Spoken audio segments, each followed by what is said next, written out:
some gas a little bit, not the full beans, just a little bit. Progress update. This will be the last one I'm doing. Boom. Engine's in the car. We got oil. We got coolant. I just filled up the reservoir. This guy's good. I'm gonna have to do the bleed procedure, so I'll remove this. But had some challenges here.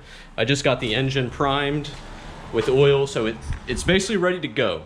But I'm gonna give y'all a little rundown of what went wrong. And well, it didn't go wrong, but things to look out for like me. So for starters, you'll probably have noticed I had my multimeter right here.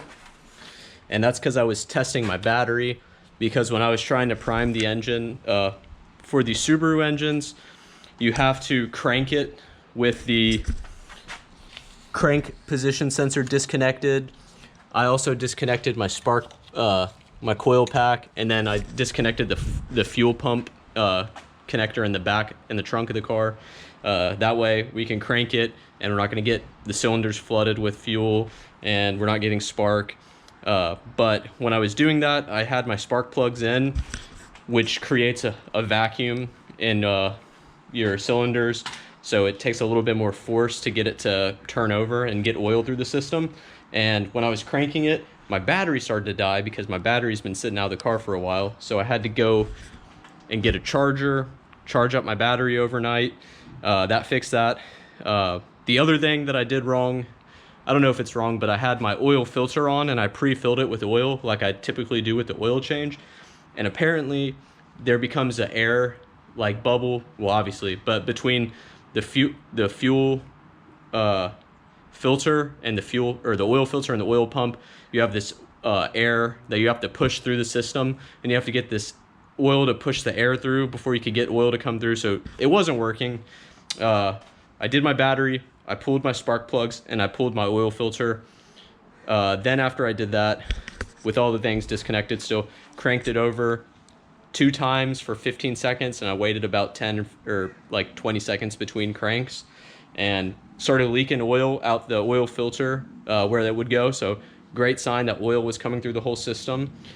And then I reinstalled my oil filter, put my spark plugs back in it, coils on the end, and went back in the car, cranked it over 15 seconds, waited 20, cranked it over 15 seconds, and the low oil pressure light went away. So now I know that the engine is getting oil pressure, which is a good sign. So now I'm about to reconnect those sensors and start the car up for the first time. So stay tuned, this is getting good.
All right,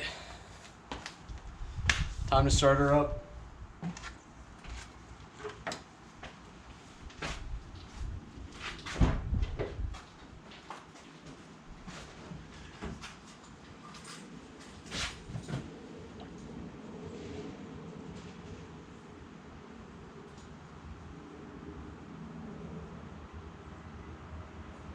All right, first start up.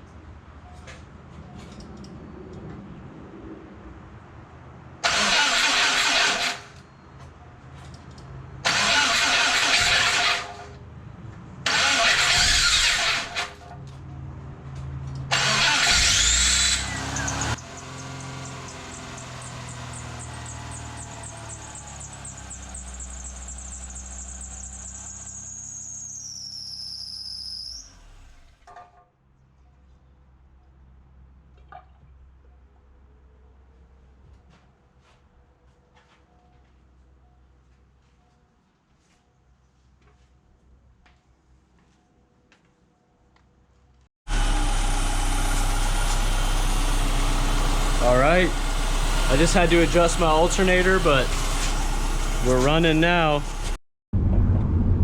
All right, Sunset Drive, maiden voyage. Breaking this engine in, baby.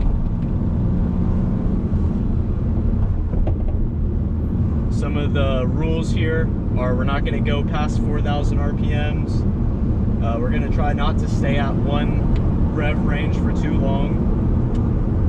And we're going to do a lot of engine braking because that gets good vacuum and helps the car to brake in a little bit better. So that's kind of the rules we're going to follow here for this drive. Alright, so from here on out, this is going to be pretty boring driving footage. Cool roads though, really cool roads that I found, some good little back roads near my house, but nothing too exciting. I can't push the car, and that'd be illegal, so I'm always going to condone to following the rules of the road. I like to get my speed out on the track, which is why I'm into the rallycross racing, but I just want to take this time now to talk a little bit about my goals for the car now moving forward, now that we have it moving under its own power again, and where I'm trying to go with the channel, what projects do I have lined up. I kind of threw a monkey wrench into some of my original plans by doing this rebuild. As y'all might be aware of, I was considering doing like an EJ257 rebuild and go to a turbo build. I want this car to have STI power at some point, but now is not the right time for that, unfortunately. Like I mentioned in my previous video, I am getting married here pretty soon, and I just couldn't spend the big bucks to get a full turbo engine package in the vehicle. So to get it moving again, and you know, for the love of the projects, I decided to go with the full rebuild of the stock engine. So now it's time to think about upgrades and what comes next, because everyone loves upgrades.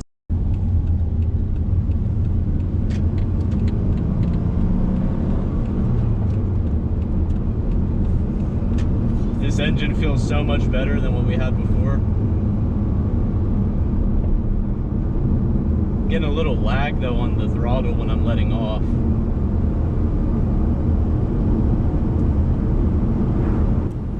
Okay, so now we have the engine rebuilt. You just heard me talk about a little issue I found when I was driving, and not shown here, I did a test of the car, the ECU afterwards. I ran a code scan, and I had two check engine lights.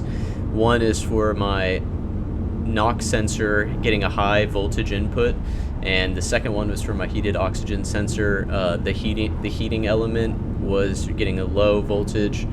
So those were kind of lingering problems. The NOx sensor is a new one actually, and that came about when I was removing the engine. I pulled the wire out of the connector for that, so I probably should have taken a little bit extra time to repin it the right way, but hey, you know, it is what it is at this point. So now I'm going to go back and redo that connection, and I've ordered a new oxygen sensor that I am going to put in the car for the front bank 1 sensor 1 oxygen sensor to hopefully alleviate that element.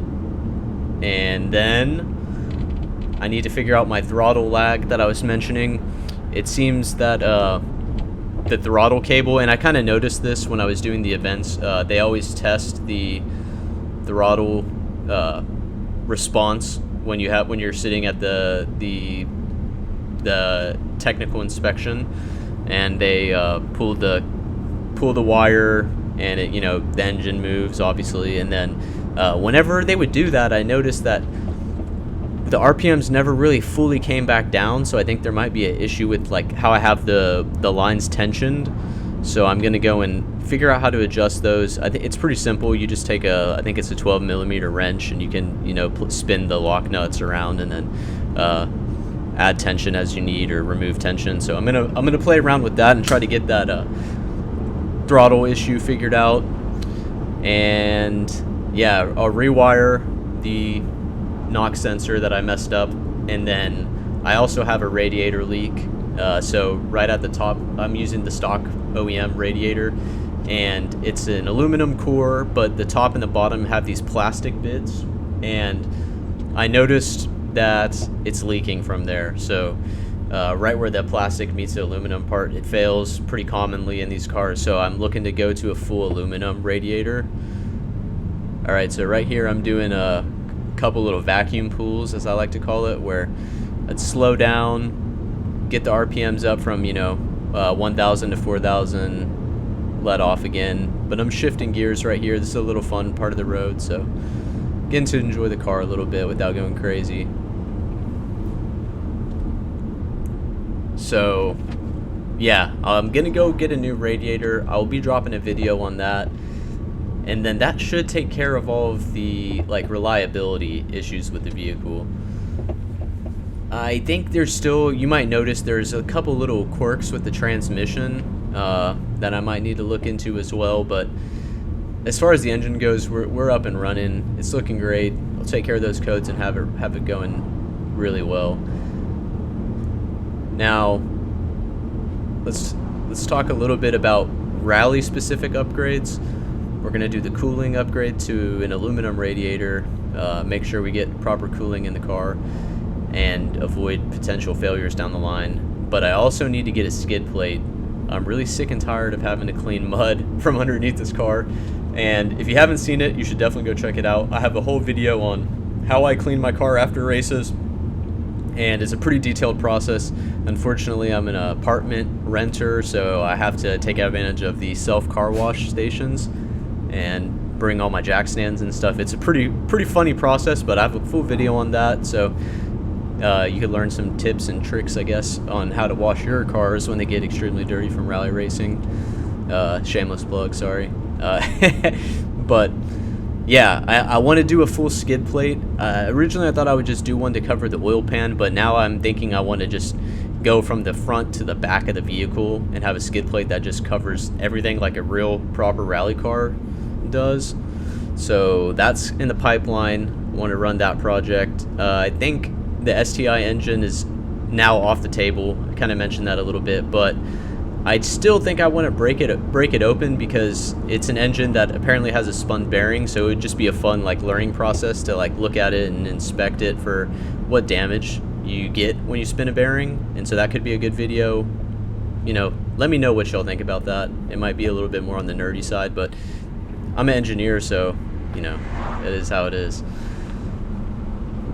Another upgrade that I would like to do is catback exhaust. If I do a catback exhaust, I can still stay in the stock all-wheel drive category of the racing series, and I'll get a better sound, which should help with driving in theory, because I'll have a better feel for where I am in the RPM range just off of audio notes, because sometimes it gets pretty loud out there, especially wearing a racing helmet. And then eventually I'll have to move on to suspension, because I'm still running the stock struts, and boy, are they bouncy as hell. They're not really holding up that well to the wear and tear over the years. But yeah, that's kind of just where I see some of the future upgrades going. I'm gonna rock this stock motor for quite a while, and then eventually I would like to do 6-speed swap. Probably gonna wait until this transmission gives out next, because that's probably the weakest link in the car now besides the suspension. So wait until that gives out. I got to do a wide body kit too, because I have a little bit of rear quarter panel rust, and I think that'll be a good way to take care of that and make the car look better and hit my goal, because I want to have a wide body rally car really just look super cool. So yeah, more stuff to come in the future. Please stick around, subscribe, hit the notification bell. Let me know what you guys think of the build so far. I'm really proud of myself. This was a long time coming. A lot of hard work went into this. And yeah, it might not seem like much because it's just another stock motor in here, but so it might not seem like much work to most people just because it's a stock engine and, nothing special. But I did the rebuild myself. I'm very proud of it. Besides the short block, I got that already made with the pistons and stuff. That would have been a fun experience, but when I do a STI engine, I will do everything. So yeah, thanks for tuning in. I hope you guys enjoyed the series, and stay tuned. I got more videos coming, and I want to get back to racing.